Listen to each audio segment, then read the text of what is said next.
देखिए, इलेक्शन के लिए इलेक्शन कमीशन ऑफ इंडिया ने पिछले दिनों एक इंस्ट्रक्शंस जो थी वो गवर्नमेंट को भेजी थी। चीफ सेक्रेटरीज़ जो हैं तीन स्टेटों के और एक UT of Jammu and Kashmir को, कि आप जितने भी मुलाजम विद इन कंस्टिट्यूंसीज़ हैं उनको ट्रांसफ़र कर दें जिनकी लोकेलिटी है, या जिस भी मुलाजम को 3 साल से ऊपर हो गए हैं तो कल यानी पिछले कल उसकी कंप्लाइंस में एडमिनिस्ट्रेटिव सेक्रेटरीज़ को इंस्ट्रक्शंस जो हैं वो जारी हो गई हैं। बिगल जो इलेक्शन का वो बच गया है और आप देख भी रहे हैं सियासी सरगर्मियाँ भी जारी हो गई हैं। मैं भी अपनी कंस्टिट्यूंसी में पिछले दिनों से यहीं आया हूँ थन्ना मंडी में। आज मैं कुछ यहाँ के इलाके का दौरा भी किया, कुछ जो मेरे वर्कर्स वगैरह कुछ जिनकी वफ़ात हो गई थी वहाँ भी जाना हुआ, और कुछ लोग बीमार थे उनकी तीमारदारी के लिए और अपने वर्करों से मुलाकात के लिए मैं आया हूँ। तो इसमें कोई शक नहीं है कि अब इलेक्शन कमीशन ऑफ इंडिया ने समझ लो कि बाल रोल कर दिया है, इलेक्शन का बाल रोलिंग शुरू हो गई है। मेंबर पार्लियामेंट था, बिल तो पार्लियामेंट ने पास किया है। बाकी मैं ये भी दावा नहीं करता कि मैंने कोई बहुत बड़ी इसकी कंट्रीब्यूशन है, लेकिन जितना मेरे बस में था मैंने माली, सियासी, समाजी हर लिहाज से शेड्यूल ट्राइब की हसूलगी के लिए मैंने जो मेरे बस में था मैंने थोड़ा बहुत कंट्रीब्यूट ज़रूर किया है। लेकिन जो लोग ये कहते हैं, ज़रा उनसे आप अगर पूछेंगे मेरी तरफ से एक सवाल कि उनकी क्या कंट्रीब्यूशन है, इसमें शक नहीं, ये बहुत अरसा से लोगों ने डिमांड की।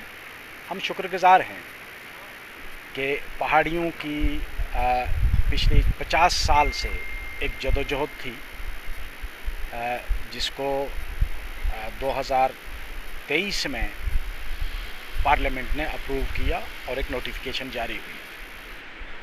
अब ये कुछ वेस्टेड इंटरेस्ट हैं, मैं किसी का नाम नहीं लूँगा, कुछ वेस्टेड इंटरेस्ट हैं कुछ पार्टियों के, कि उन्होंने किसी न किसी को निशाना बनाना है। और ये बड़ी बुरी एक हम सियासी लोगों की, जिसमें मैं भी शुमार हूँ, आदत होती है। पता नहीं मेरी वजह से, भाई मैं तो कोई उतनी बड़ी शख्सियत भी नहीं हूँ, ना सियासी ना समाजी ना माली एतबार से। मुझे ये समझ नहीं आई कि मुझसे क्यों उनको इतना ख़तरा हो गया कि मुझ पर इल्ज़ाम लगाना शुरू कर दिए। हाई कोर्ट में एक पिटीशन हुई, इसको चैलेंज किया गया। मैं पहला वकील था जिसमें मैं उस पिटीशन में पहाड़ियों की तरफ से हाज़िर हुआ हूँ। मेरे साथ मैंडर वाले एक मुर्तज़ा खान साहब थे और एक अबरार खान साहब वकील थे। आज भी हम लोग बैठकर उस पर गौर व खोज कर रहे हैं कि भाई इस पिटीशन का जवाब जो लिखना है, हम 2-4 वकील जो हैं आज भी, ये जितने लोग आपको ये कह रहे हैं इनसे ये पूछो कि इनको ये भी पता है कि उस पिटीशन में है क्या।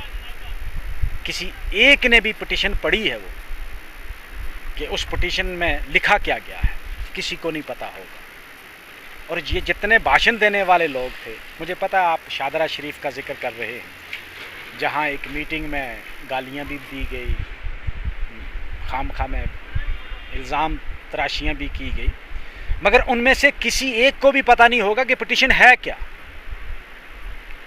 अरे भाई, पिटीशन हाई कोर्ट में है और मीटिंग में रजौरी में बैठकर या सुरनकोट में बैठकर या पुंछ में बैठकर मीटिंग करने से केस कंटेस्ट नहीं, केस तो हाई कोर्ट में कंटेस्ट होना है और वकीलों ने करना है। तो इसको एक सियासी मुद्दा बनाया गया है।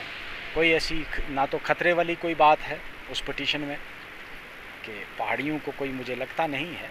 बहरहाल हम फिर भी ऐसा नहीं है कि हम उसको पिटीशन को कोई लाइटली ले रहे हैं। हम मेहनत कर रहे हैं उस पर, उसको स्टडी कर रहे हैं, उस पर लॉ स्टडी कर रहे हैं। खैर, आपको शायद किसी ने अगर सुना होगा, सोशल मीडिया पे भी वायरल हुआ, हमारे जो यहाँ के एमपी हैं मियां अल्ताफ़ साहब ने पार्लियामेंट में इसको उठाया। डिफेंस मिनिस्टर से मिले वो खुद, इस रोड के लिए जो थन्ना मंडी रोड है इसके लिए स्पेशली जाकर कहा गया। वाकई यहाँ लोगों को बहुत परेशानी है, मैंने सुना है। मैं ऐसा नहीं कि मैं खामोश हूँ, मैंने इसका पता भी किया कि कोई ठेकेदार जिसको ये ठेका मिला था वो भाग गया है, अब नया टेंडर हुआ है, कोई नया ठेकेदार आया है। तो इसमें कोई दो राय नहीं कि थन्ना मंडी के लोगों को इस रोड की वजह से बहुत परेशानी है। मैं आज भी जब पीछे अजमताबाद वाली साइड में मैं गया तो बहुत बुरी हालत है। ख़ासकर ये जो म्यूनसिपलिटी एरिया है थन्ना मंडी का, यहाँ तो अब घोड़ा भी नहीं चल सकता, गाड़ी तो बहुत मुश्किल है। तो इसकी तरफ मैं ज़रूर एडमिनिस्ट्रेशन को कहूँगा कि यहाँ का जो गिरफ्त का कमांडर है, मैं उससे रिक्वेस्ट करूँगा आपकी वसातत से कि इसकी तरफ ध्यान दे। जब तक ये रोड नई जो अलाइनमेंट आप नई बना रहे हैं, उस अलाइनमेंट को जब तक कि वो अलाइन रोड तैयार होती है तो कम से कम इस पर थोड़ा सा रिपेयर का काम करें। बरसात की वजह से ज़्यादा ही परेशानी हो गई है, ख़ासकर म्यूनसिपल एरिया में के वर्कर्स, जितने भी नेशनल कॉन्फ्रेंस के वर्कर तो हमेशा दिन रात काम में लगे हैं। और जिस तरह पिछले इलेक्शन में उन्होंने नेशनल कॉन्फ्रेंस की यहाँ की टीम ने जिस मेहनत का मुजाहरा किया और जिस बुर्दबारी का मुजाहरा किया है, मुझे उम्मीद है कि असेंबली इलेक्शन में भी आप देखेंगे कि यहाँ से नेशनल कॉन्फ्रेंस की सीटें जो हैं वो जीती जाएंगी।